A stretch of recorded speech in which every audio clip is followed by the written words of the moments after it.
Alrighty, so Rufus has had about an hour of playtime since he got dropped off, so he's not incredibly tired, but definitely has gotten some of his energy out. Biggest thing that we want to first work on is like the tool usage that we have. So I see that you have a Bardingale collar on him, and I have just a regular like 6-foot line. And so the first thing that I like to do with dogs who we're working on like leash walking with is you already have a side picked for him. So walking him on the left side, making sure that he knows that. And with the Bardingale collar, it's a self-correcting collar. So as you know, if he pulls, it tightens. As he walks with you, it stops, tightening. And so the biggest thing is like pressure. Does he understand how and what to do to turn the pressure on and what to do to turn the pressure off? Obviously, we want pressure to stay off, right? And so we don't want him to pull us, and the martingale is supposed to teach him how to turn the pressure off, right? And so when it comes to starting your leash walking, whether that you're in the neighborhood or if you're at a park or getting out of the car, obviously you're going to want to gauge his excitement level. The excitement level being, if he's pulling because he's trying to get to something, is he pulling just to pull, whatever the case may be. Rufus, sit. Good boy. And so when it comes to working on leash walking and working on teaching him turning on the pressure and turning off the pressure, we want to make sure that we're rewarding him for staying on our side, right? And kind of going from there. Rufus, sit. Good. I want to teach him an applied sit and applied stay when it comes to sitting while we're on the leash, right? And making sure that he understands until I walk, he has to stay there. You're building a boundary on your leash walking, and so the moment you take a step, you're telling him, okay, let's go. We want to make sure that he understands that he's following you and not you're following him. And so that's going to be the biggest game changer when it comes to training and when it comes to leash walking, is making sure that he understands, okay, I'm following my mom and I'm not leading my mom, right? And so if I take a step, let's go, right? Good boy. And the moment he's in front of me, I'm correcting him and coming back. Good. Perfect. Good boy. And so I'm not making it a big drastic tug. I'm not making it, a big jerk. I'm taking a step, and I have the leash kind of like shortened. And the moment I feel a tug, my arm goes forward, right? I'm correcting him. So again, okay, let's go. Yes, good boy. Rufus? Good. And so the moment I stop, he needs to stop. So you kind of saw him correct himself. That's what we want, right? We want him to realize, okay, I need to stay focused and watching her and watching where I'm supposed to be. Let's go. Perfect. This way. So we have a dog in the street right across from us. Good. Anytime that he gives me attention when there's a distraction around, I'm going to reward him. Good, Rufus. Good boy. Good boy. This way. Good boy. This is beautiful. Very good dog.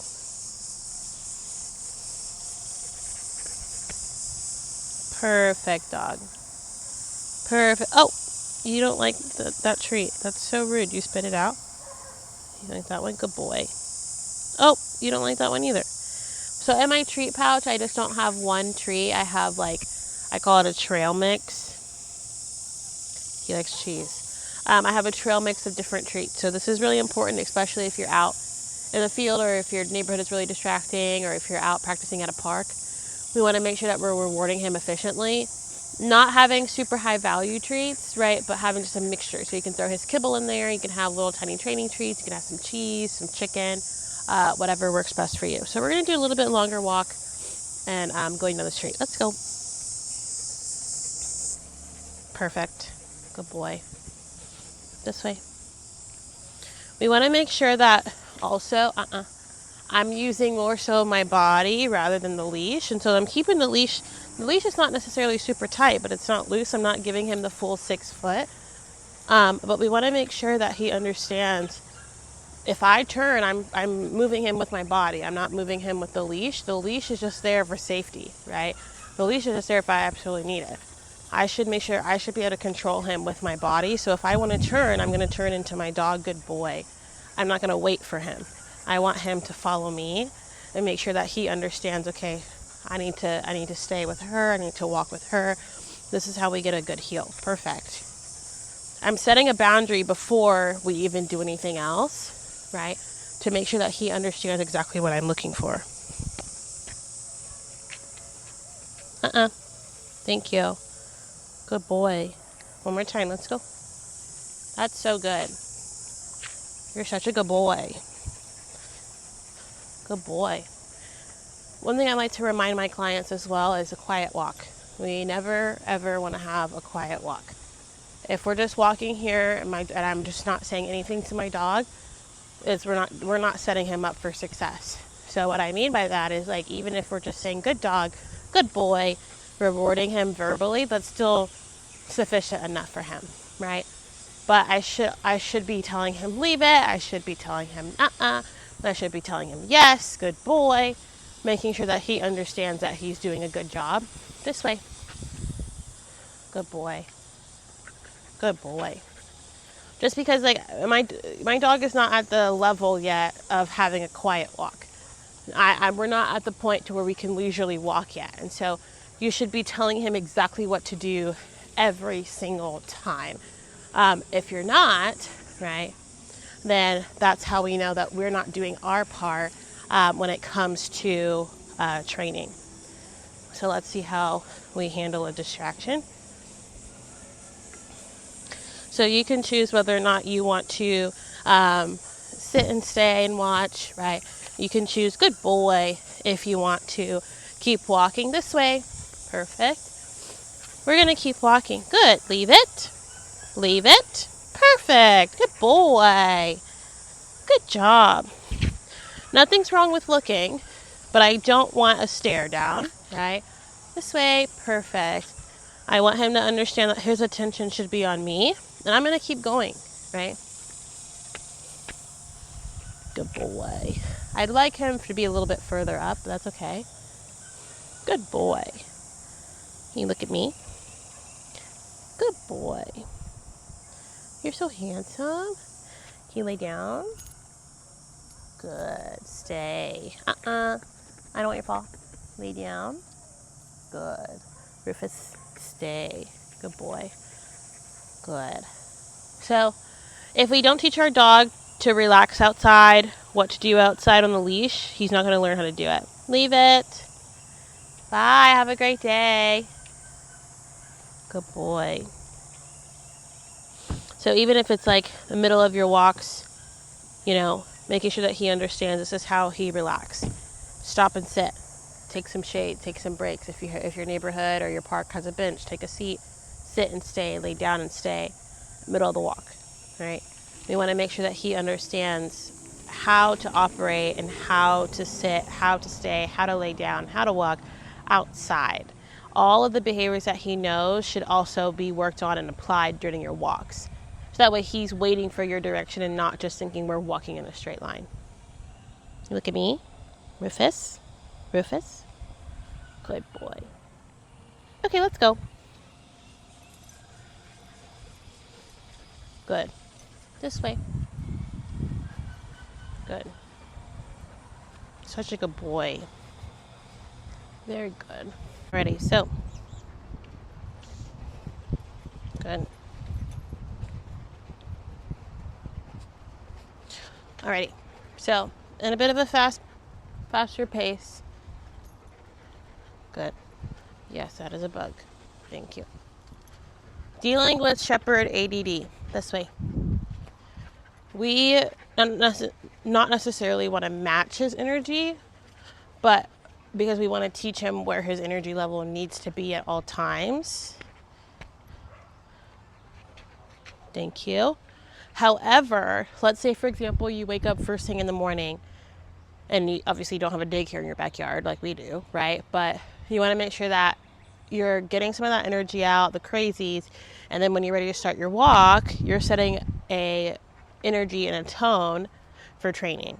So there's different types of walks. You have your exercise walk, you have your training walk, and then you have your stimulation walk. So what that looks like is your training walk is where you have your treats, where you have, a set motivation of like, I want to get this goal set, I want to get this done when it comes to training him, right? Rufus. Thank you. You know what you're supposed to do. Your stimulation walk is where you have a 6-foot line, right? And you're just letting him walk. You're just letting him do and smell and pee and poop, whatever. And let's say, for example, you run with him or you jog with him or bike or skateboard, whatever. That's your exercise walk where he's getting specifically your focus, specifically exercise. You could do all of those types of walks in one. Let's say you do a mile, right? And it takes you 20 minutes to do a mile. You can split all those 3 walks within that mile. However, your tone and your energy is going to be different every single time. So like this whole time, we've been in a training mindset, right? So I'm telling him to sit, to stay, to look at me, yes, all those words, and to focus. That's going to be your training, right?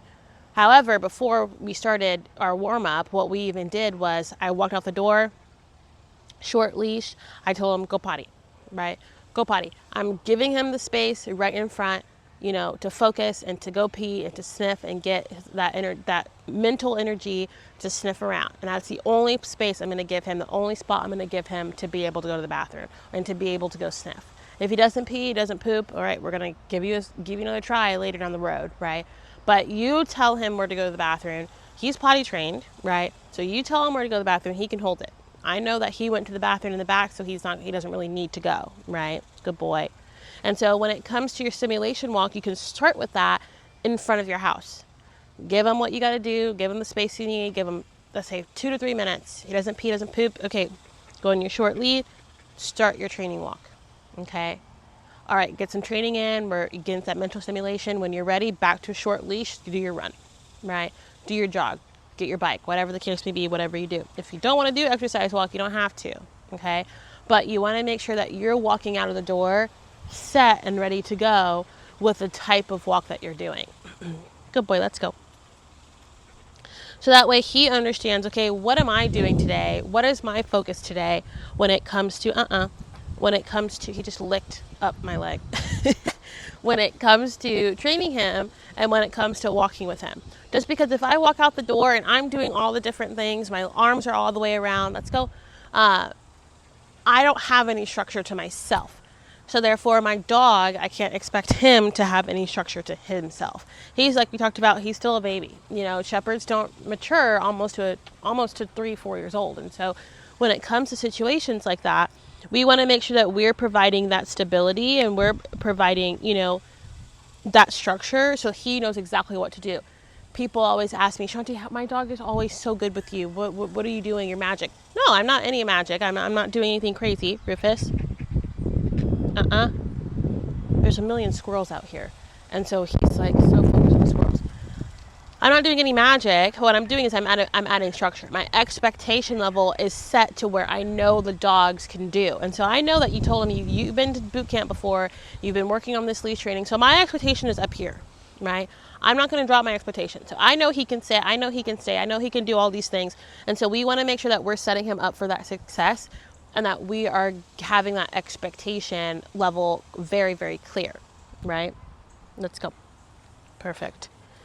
And so that's one thing that I want you to kind of as well as to work on is getting him to understand, like, you know how to do all these things, right? If it's 2, 3, 4 distractions in our way, okay, that's fine. We know that we need to work on those specific distractions. So like there was 2 squirrels fighting in the tree a couple seconds ago.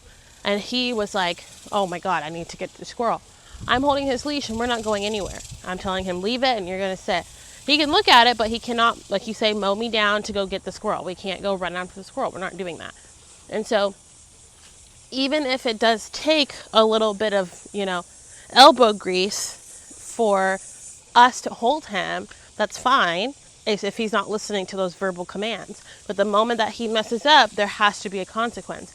Whether, okay, you no longer have your stimulation walk, you no longer can have a longer leash, or whatever the case may be, you have to have a consequence so that way he understands what he can and can't do. If we allow him to pull, if we allow him to run, if we allow him to do all these things and don't have a set structure, he's going to see that and he's going to understand this is what I can do to get away with it, right? And so let's say, for example, you're heading to the dog park, okay? And he knows where he's going. He knows where the dog park is, right? And he's pulling. We're not heading to the dog park, right? We're not going in because he understands, okay, I get to go to the dog park I get to go to the dog park faster when I'm pulling. The moment he pulls me, I'm turning around. I'm stop walking, right? Just because if he's pulling to get somewhere that he really wants to be at and I'm allowing that pulling, he's seeing that as that's okay because we're not correcting the behavior. And so we want to make sure that we are being very careful on what and how he's pulling. Obviously, So see here, I'm putting you right in the middle of the sidewalk. No sniffing. We have a distraction up here. Good boy. Good job. Let's go. Good. Beautiful. So if I allow that pulling to get to somewhere that he really wants, I'm rewarding the pull, right? So we just have to be cognizant of the things that we are allowing and the things that we're not allowing. And obviously the pulling is not what we want. And sometimes, even with my dog, when he gets super excited, he's pulling. If we're heading to the dog park and he's pulling me to the park, right? Sometimes I turn around and put him all the way back in the car because he cannot calm down. If you're turning around doing all the things and he's still not calming down and he's still pulling, right? And you turn all the way back to the car and get in the car, that's fine. Start over. 3 strikes and you're out. If he's still pulling once after 3 times, he is way too excited. He's way over threshold, right? So we want to make sure that he understands expectations. We're being very clear about our expectations and what he can and can't do. Easier said than done, right? But as you can see, we've been out here for about 20 minutes now. He's only had an hour of playtime. There's not that many dogs out there, so he's really not playing as hard as he could. And he is doing it. Rufus, why do I have to say your name for you to sit? You know what to do. So, homework, set your expectations high. Have your trail mix of your treats. Whenever you are around a high distractive area or a new area that you're walking, know what you want and reach that goal, okay? Talk him through it, show him exactly how to do it, when to do it, where to do it, and you got it. Huh, Rufus? Good boy.